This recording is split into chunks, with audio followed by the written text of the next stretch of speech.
Well, welcome back to the Unregulated Leadership Podcast. I am here with one of my favorite people in the world, John Wharton, and with my co-host, Darcel, and I'm Samantha Tripp, and we are just pumped to be here. John, can you tell us a little bit about yourself? Like, who are you? Who are you at work? Who are you outside of work? All right. Well, it's John Wharton. I'm very proud of where I come from. Born in the Caribbean, Trinidad and Tobago. I didn't spend very long there. I grew up in North Carolina, where my father served in the Marine Corps many years. When he got out of the Marine Corps, we relocated here to Florida. So, keep things short, I work as a school teacher at a small private institution here in school at Titusville. So I've been there for 22 years. I also work for a tour guide company for the Indian River Lagoon out here. It's called A Day Away Kayak Tours, and I've been there for 12 years. Done a lot of things in my tenure here at Titusville, and I'm just a brother, a teacher at work, a tour guide, a brother, and that's about it. And MMA. Okay, so yeah, that's it's fun for hobbies and interests. I love mixed martial arts, so I have a biological father that was a black belt martial artist, and I have a stepdad that was a Marine Corps boxer, Hall of Fame boxer. So very into the kickboxing and martial arts. I've been doing that for like 19 years. I also taught that for about 4 or 5 years in a special interest group. Most recently, I taught kickboxing for another 4 or 5 years for a different group. Coached basketball 9 years, as I said earlier. Worked as a janitor for 2 years at my school. At one point, I was teaching, coaching, janitoring, and then working tour guiding. That was pretty hard to do, some long days. And so once I started lead tour guiding, I did that for about 4 years, and then I let go of coaching and janitoring and just stuck to teaching, tour guiding, which is where I'm at now.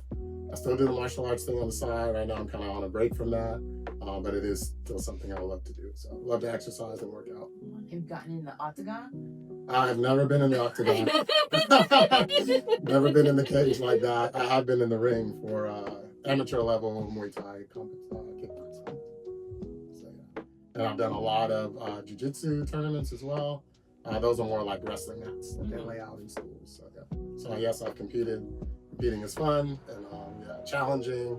Learn a lot, of course. And so yeah. So that's a little bit about me. I love it. Thanks for sharing. So clearly you have done a lot. You just listed out a lot of things that have happened over the last 22 years or so. So there's been peaks, there's been valleys, there's been things that you've learned from each position. So what would you say is your biggest leadership fail that really ended up being a lesson for you? I never really think of the positions and the jobs that I've had as leadership, but in a sense they are. But when I think of leadership, I just think of leading by example. Being a teacher, being a coach, coaching mixed martial arts, being a tour guide, all of those are also kind of like you're an example. So for me, I think my biggest leadership failures, in the classroom, it's one thing. I would say probably my management style, being too loose. Sometimes I've had to be called into administration, be like, hey, you need to tighten up with those kids, or, what are you thinking? And I can be very laid back, very easygoing. And so I have a little too much fun. Usually if I'm getting in trouble, it's because the kids are a little out of hand, to be honest. A little too loud. They're very comfortable with me, which is part of why that happens. And I can tolerate a high degree of noise, and I can put up with a lot. So I have a high degree of patience, but sometimes that affects my coworkers around me if my class is too noisy or the kids are getting out of hand. So I've been called in and talked to about that as far as my professional life, and I've worked on tightening that up where I can. That's like work. I can't really think of a whole lot of biggest failures in terms of coaching or tour guiding or the martial arts thing. Because I work in a Christian institution, I'm in a private school, I teach Bible, and I'm involved in a lot of church groups and things like that. I've led small groups or Bible studies, book studies, things like that. I think for me, the biggest leadership failure is when my outside life morally doesn't line up with what I preach or espouse. And I don't want to overshare, but I don't want to undershare. So a lot of times, I think probably one of my biggest regrets. Even to this day, I think about being in relationships, romantic relationships that I've been in, just not sticking to my traditions or my values or my morals going into those relationships or before. But at the same time, when I'm teaching or leading or whatever, I'm preaching one thing, but then if you're behind closed doors leading another, I call that my biggest failure. And another reason I would consider that a biggest failure is because I have 3 younger sisters. They're all adults now, grown up. I love them to death, you know. They mean a lot to me. My whole family does. And when we were growing up, I remember one sister explained to me how, when I was dating people or in relationships, you were like the one helping us stay on track, helping us keep, go down the right road and things like that. And when I became an adult, I went down the wrong road myself. And I remember she pointed that out to me. And I didn't even remember helping her with things like that. And so I just thought about the example. I still think about the example that I am to my family. That bothers me the most, if anything, besides your own personal goals that you have for yourself that you either keep or don't keep. But, I'm always cognizant of whether I let the people in my life down or not. So being in the Christian institution or in the Christian world or in the church world, anytime I have any kind of moral inconsistency, any kind of logical inconsistency, if I'm saying one thing and doing another, to me, that's a failure. So we have been talking a lot about how failures, it's not so much about the failure that happened, but it's what you do next. Mm-hmm. And it's the lessons that you learn. So what can you tell us about that? One thing I'm grateful for, having gone through that, is just in Christianity, you have this idea of confession. You also have this idea of repentance. So confession is just disclosing what's going on to people that you love or trust, whether it's a religious leader or it's a loved one. And you also have the idea of repentance, where you basically change your behavior. You go the other direction and whatnot. So one of my saving graces, having gone through that, was number one, just confessing it and being open with my family about what was going on. This was after ending relationships that I needed to end or agreed upon that we needed to end. So I did end them, and then I would always open up and tell my fam what was happening. And then I have other men or people in my life. Samantha's actually one of those friends. She knows all about, a lot of what I'm talking about. She was there with me as well, walking through it. So disclosing things to my closest friends helps me. It's a saving grace. Hearing their input and their the hindsight. Just being able to, say no to things, and I think my saving grace for that is having other relationships come up or other opportunities where I could have gone down the same road, and then being able to not do that is, I think, what helps me to pick my head up after such a failure. Yeah, I love, that's one thing I love, is your honesty and your authenticity, how you show up. It feels like to me that it's the same everywhere you go, you are who you are. How does that show up in your leadership roles? Yeah, that's a good question. I think for me, just number one, I'm super transparent. So I'm kind of what people might say the heart on the sleeve person. So, whatever emotions I'm going through, I'm pretty readable for a lot of people. And it took me a while to kind of realize that. I'm like, why does it always seem people know my business or whatnot? But I think it's just, and I get a lot of people respond to me the same way: bosses, coworkers, family, friends. It doesn't really matter. It seems like I come across the same way. And I'm transparent. And so I just am honest. I don't try to fake it till I make it too much when I'm in a point position. Some of it is just maybe not thinking super highly of myself. So it allows me to be humble, or I take input very easily. I'm the leader, I'm in charge when I'm tour guiding or coaching or teaching or anything. But at the same time, I'm pretty confident when I know what has to happen. And, when I know the direction we need to go in, I tend to be pretty direct or confident about that. And so just being real, just being honest, when I'm tour guiding out there on the river, if it's windy, if it's stormy, we're trying to keep people safe, do the tours, and I'll have coworkers. I'm like, hey guys, I'm not really sure about this, just being honest with them, as opposed to acting like I always have it all together. My classroom, I love being transparent with my students when I can. Not too much, but enough to say, hey guys, I'm a little, this is going on in my life, or I'm really frustrated that this is happening. Just being able to communicate with them instead of just, yelling or whatnot. So being open, being honest, being humble, not feeling threatened if people want to speak into my leadership or give me suggestions when I'm coaching or teaching or guiding. Hey, I think we should do this. I don't feel threatened like someone's trying to usurp my position. And so that's how I'm authentic, I think. Just when you're in leadership, sometimes you do have to present a certain side of like strength, to know that, you want to fall apart on the spot or something like that. So it's a balance between being open and vulnerable and transparent, but also making sure I keep it together and lead us in the right direction. I love that. Thanks. And I think you mentioned a comment earlier saying like, oh, well, I'm a teacher and a coach and never thought of that as a leadership role. And those are leadership roles. And there's the leadership role that like you led that team, you lead those tours, you lead the classroom, and all those people are putting trust in you without really knowing what they're going to get in return, right? They're just putting like kind of like this blind trust in you to like teach them or teach some, or to teach my child to lead me on a tour down a river. Yep. I don't even know where I'm going or what I'm going to see, right? Or what's going to happen to me, right? They're trusting in you to like, in your confidence in being like, okay, I understand what needs to happen and how to move forward, like with like the coaching the team. So like you can find leadership in so many different places, and it's even like a barista at a coffee shop. Like everyone has a form of leadership. And so I want you to know that you are a leader just like anyone else.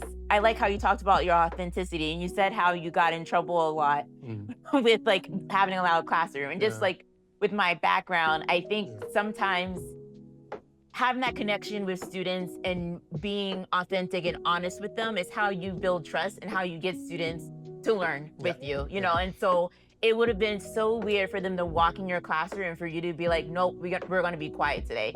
Like, it's the style of the teacher. And I think that's different for some people because some people think like, oh, a class is supposed to be very orderly and you're supposed to sit at your desk and you're supposed to just do the work. And it's like, no, you want loud classes because the students are there with you, they're present, they're in the moment. And so I think that just shows more so how you were authentically yourself and how maybe other people around you were trying to pigeonhole you into something different, right? Yeah. But you strike that balance. Right. So in thinking of that, how do you see yourself being an unregulated leader, like not following necessarily the trends or the blueprint and just being yourself in those roles? I love that question. And I purposely didn't look up what unregulated leader meant because I wanted you guys to kind of define that for me so I can answer. Taking the chance I can answer on the spot, of course. But so it sounds like non-conventional leader or just kind of my own style. I like that question. So number one, just being aware of myself, just knowing the relationship I have with my students and knowing that it's not going to be my coworkers per se. They like their style.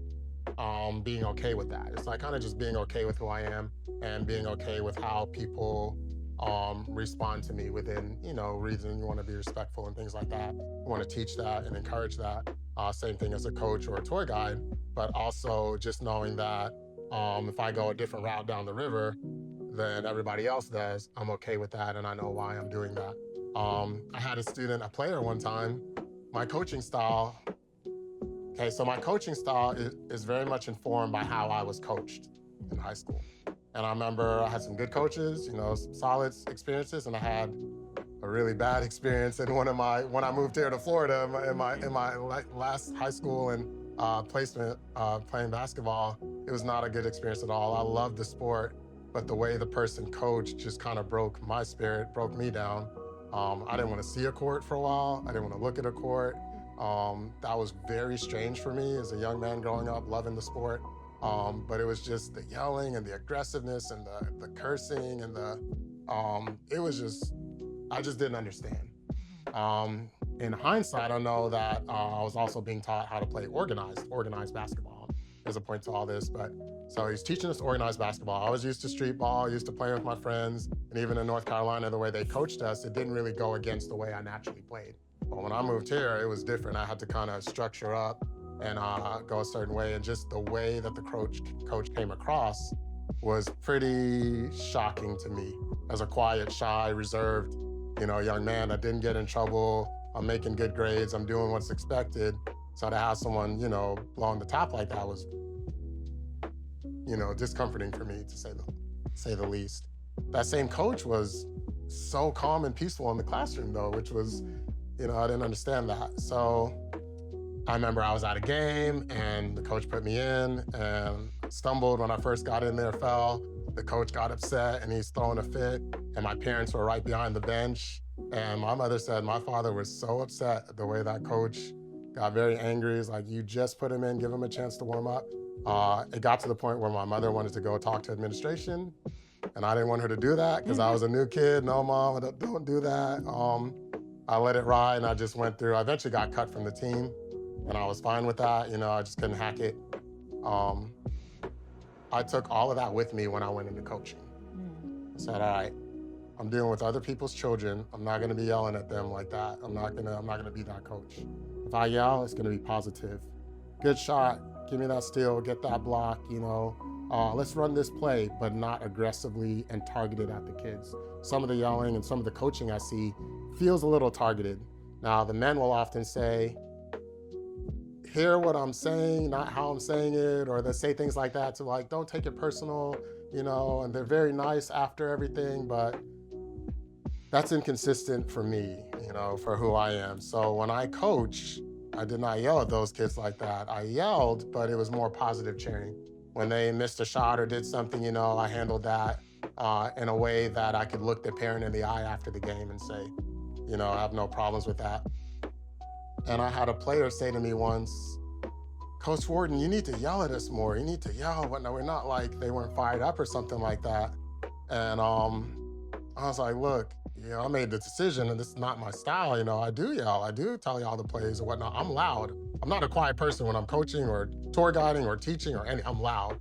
I'm direct, but I'm not aggressive and I'm not targeting you. And another player on my team, probably one of my best players, spoke up for me. I didn't have to say a thing. He's like, be quiet, you guys need to do the plays and stuff that he's saying and whatnot. But the one player was kind of attacking me and the other player was defending me. And I was like, okay, he gets what I'm trying to do and what I'm not trying to do. So I don't know why I remember that. I never had a kid say, please yell at us, essentially. I'm like, listen, I'm not doing to someone else what I didn't appreciate that was done to me. That's some of that, in the classroom, out the classroom, or preach one thing, saying and doing another. All of that I try to be consistent with. So I coached how I still taught organized basketball. I took the good from that coach. I'm like, okay, he was trying to teach us this and I agree with that. And then I taught my kids that, but I prepared them a little more than I felt prepared. I'm like, look guys, when you move on to high school, this is kind of the way they play. This is the style. You need to know how to do this. I'm all for free play, freestyle. I get that, but to excel and succeed, and you need to be able to do this as well. So that would have helped me for somebody to tell me that when I was going through things. In my classroom, when the teachers are like, well, I don't allow this, I'm not doing this, they have their style and their way. There is pressure to conform, to just go along with the mass.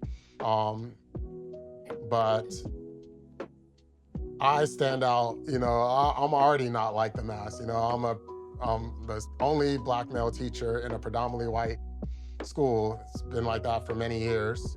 There's a couple of other people of color, but just coming to more realization of myself this year that, I'm different as it is and embrace that difference.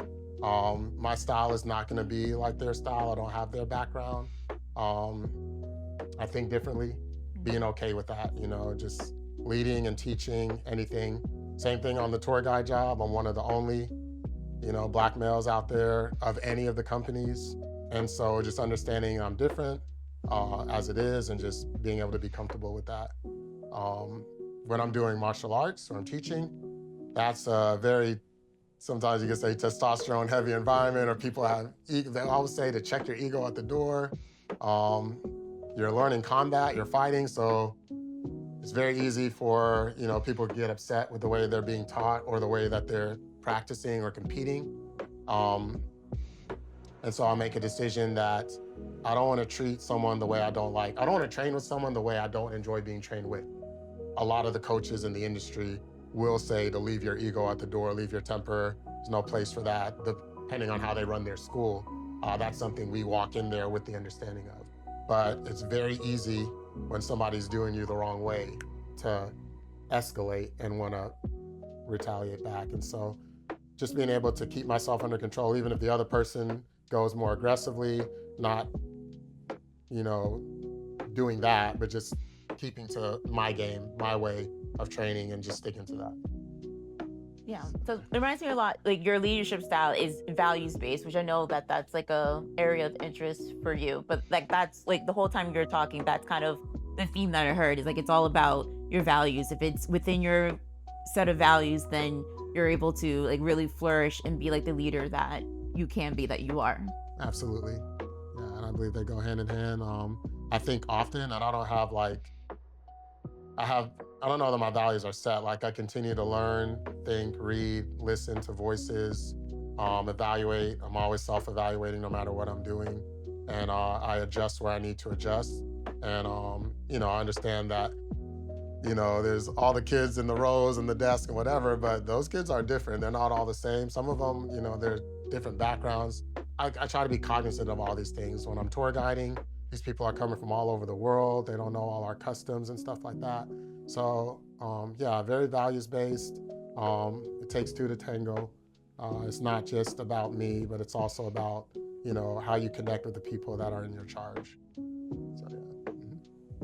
I'm just wondering, because there might be things that you're like, I don't agree. I fundamentally don't agree, but I am a leader at this place, and I have to lead people, even when I don't agree. Yeah. So how do you balance that? Like, and I know that it's been like a year of, like, it's been a journey for you recently, of learning and relearning and doing all these things. So I just kind of wanted to touch on that. That's no problem. Yeah, I don't mind talking about that at all. So to be a little straightforward, so when I started, I was like 23 years old, something like that. And my convictions, my theological understanding, my denominational preferences were all very traditional, maybe you could say conservative. What Sam's talking about, for sure, I've been doing a lot of what people might say is called deconstructing, reevaluating, like I mentioned, I'm always doing anyway. And I've grown pretty progressive and pretty, what people might say would be more left-leaning or more liberal in a lot of my convictions, values, and beliefs, while still maintaining faith in God, still teaching the Bible honestly. And so I notice even in today's times that I just don't teach text or certain things the same way, but I'm also not in violation of the honor code or at our school they make you sign an honor code that you can subscribe to these beliefs and whatnot, your lifestyle, all of this stuff that's in our, sometimes new teachers will come in and our outside teachers will look at it like, really? They have stuff on there about our dating life. Like, it's just pretty specific in that world. Yeah, so I try to maintain that, and I feel like I do, but also just being honest, about where I'm at. So I think it just comes through in how I teach things. Whereas I may have been more sure or confident of something, if I'm not anymore, I just say that. I'm kind of at the place now where, like I said, I'm one of the only people of color in my environment, in a lot of my environments, and I'm coming to a place in life where I just don't enjoy that anymore. I'm ready to be in more diverse places. There's a reason why I value being in those, and just understanding that, there's a reason why I want to be in more diverse places and things like that. So learning and just understanding, in some ways I feel like I have blinders coming off from my eyes in a sense. And I'm very content, but it does feel almost like you're wearing a suit that doesn't quite fit you anymore. You gotta get a new suit, things have to adjust, so, yeah. What do you like to do on a sunny Saturday afternoon when you're not working? Yep. This is just like you, free time. Yep. It doesn't have to be a Saturday if Yep. Saturday is the day you work, but. All right, so pretty much anytime I get free time, the things I love to do kind of fall in a few categories. Number one, for my theological training, I love reading, studying, and translating from the original ancient Near Eastern biblical Hebrew languages, first century biblical Greek languages. So my free time as far as studying and stuff, like I'll be translating verses from Hebrew or Greek into English. I work through entire books of the Bible at a time. That's just personal. It's not for anything. I just love to do that. I often will equate it to how some people can play video games for hours. I can sit at the desk and just look at text and translate for hours. So I enjoy doing that. I'll do that in free time. I love training, working out, and exercising. So I'm going for a jog, I'm lifting weights, or I'm doing the mixed martial arts thing. I love that a lot. Or I'm just going off to the beach. I love the water, anything water usually. Beach, pool, river, but mostly beach. So, yeah. Just what have your eyes been open to that you feel like, because I feel like we're in a deconstructing place in the Christian faith in general, Yeah. right? Mhm. Because some people are starting to like, I don't think the Bible meant that when they said that. Mm-hmm.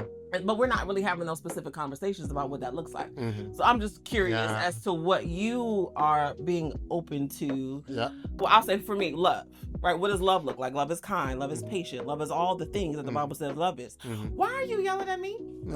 Right? You know what I'm Yeah, saying? yeah, I don't think that's one of the Yeah. So what I hear you saying is that you're frustrated or you are fear that I'm gonna do something that embarrasses you, right? Like, Mhm. but this is not love. I don't Right. feel love. And Yeah. you can correct the love, but that ain't what you're doing. Right. So that's what I'm saying, like something specific that we can like help people Yeah. see the deconstruction and how, in a way that we're not bad mouthing anybody else, because Mhm. when you know better, you do better. And the Mhm. people before, Yeah. they just didn't know no better. Right. And so, how do we help the people now in the world that we live in Mm-hmm.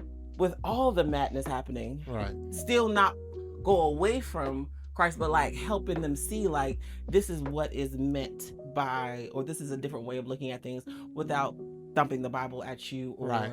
being judgmental or all those things. I think I got an example. Okay. All right. So I recently listened to a podcast. I forget the gentleman's name. He's a journalist, but he talked, the name of the podcast is What Happened in Alabama. And he's talking about slavery, desegregation, things like that. And one of the topics was corporal punishment, so paddling, spanking. So he talks about what that was like for Black families and why. You know, sometimes we got it worse than families that weren't Black or whatnot because it's kind of like a holdover from being whipped during slave times. And so being spanking the kids and things like that is kind of a come over from that. That was eye-opening to think about. I never thought about that. And I was raised, we were spanked as kids as well. Well, my sister and brother-in-law have, you know, we had this conversation about, you know, whether they're gonna paddle or not. And they don't wanna do spanking. And one of the reasons my sister gave was like, psychologically speaking, and data shows, here's some harmful effects that this type of, you know, abuse and mentally the effects that it has, we don't think about that. And so initially, when she shared this with me years ago, even before I listened to that podcast, I was like, you know, in my mind, but we know they're gonna, you know, from a Christian perspective, spare the rod, spoil the child. Everyone interprets that to mean we're supposed to spank. And a lot of believers will say, no, you're supposed to spank the kids, blah, blah, blah. I think I even read or learned somewhere that Florida may still have corporal punishment or be allowed or something like that. But nobody does it. You know, we're a private school, so if that is true, we could. But even one of my students was like, his family is a pastor, his dad's a pastor and whatnot. I was like, yeah, I don't think that would go over very well in a Christian school.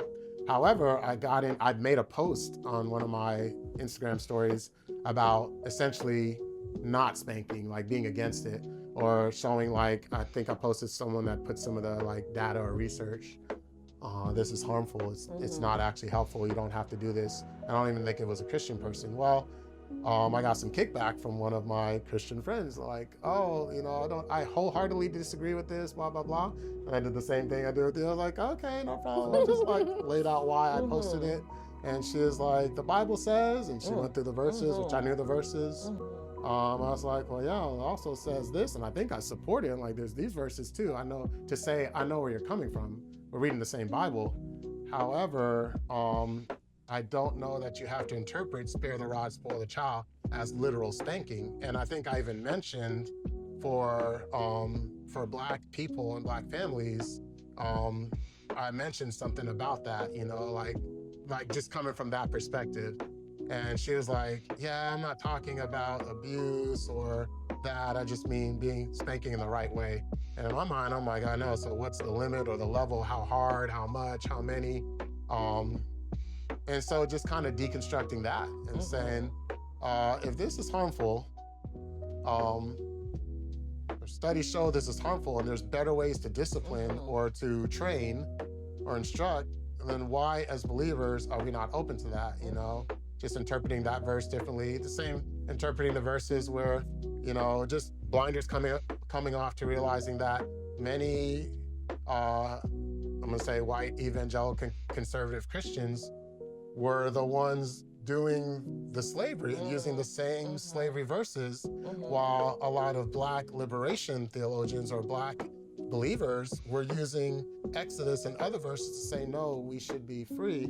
And just seeing that conflict, you know, Christians on opposite sides of something using the same Bible to condone something that's clearly that we can all now, the same white evangelical Christians can look at today and be like, oh yeah, slavery was wrong. But a lot of Christian people back then that were doing that and were for segregation, they were using scriptures and things to back up segregation and things like that, you know?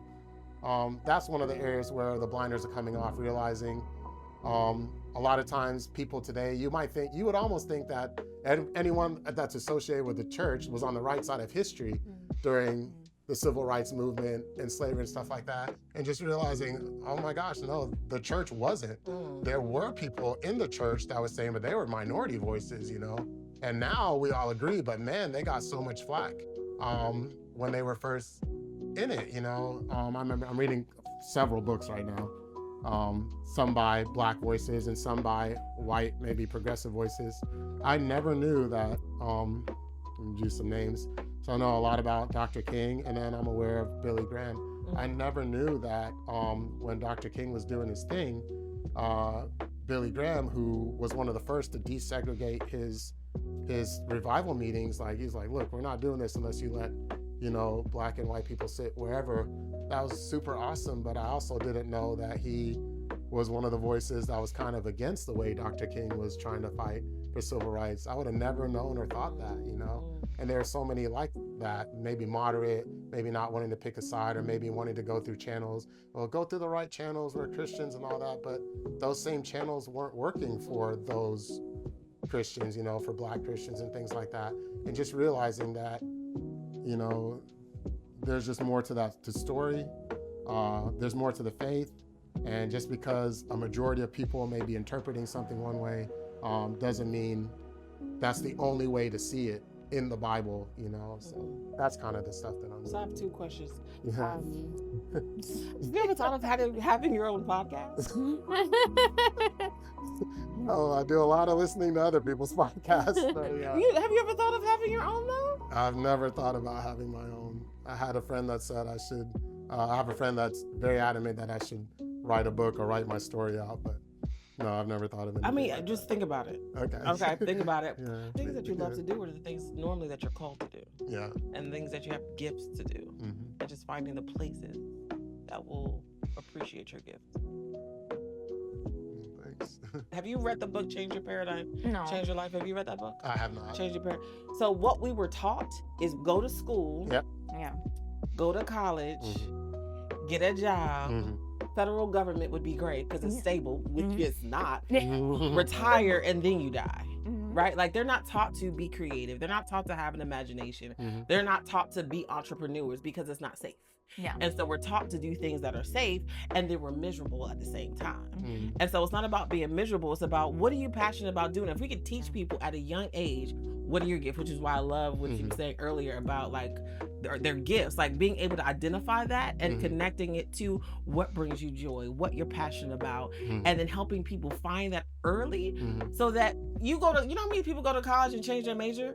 Because it was ISDS when I was back in college. No, it was because you're making money. You don't like computers. You don't want to sit at nobody's desk. But because someone told you computers is where the money at and that's what you need to go do, you going to sit in this classroom bored to death, failing because you don't like it. And then you get out and work at Picture People. What we doing? I mean, because they don't like it. And then you wind up being a correctional officer and hate that. And then you know what I'm saying, making the inmates miserable because you're miserable. You know what I'm saying? So it's like a cycle. Everybody hate their job because they're not doing what they're passionate about doing, or there may be a piece of it in the environment is just not feeding you to impact you in a better way so that you can develop and grow. Because again, you have the structure of checkbox religion and what you should do and what you shouldn't do because somebody told you that. And that's how you interpreted it. But I don't think that having a bruise on my butt is what God meant. I don't think that is what you're doing is not normal. I mean, it's not. I'm aware. You know, you're a unicorn in this world that people need that. And so it's time. Like, I feel like this moment was not just to do the podcast, but to let you know that it is time. It is time for you to, whatever you think you don't have, you have. And however you get the message out, only God can tell you that on a podcast. But it's time for people to hear your message. So. This is hilarious. This is the second interview in a row where it came in like a consultancy.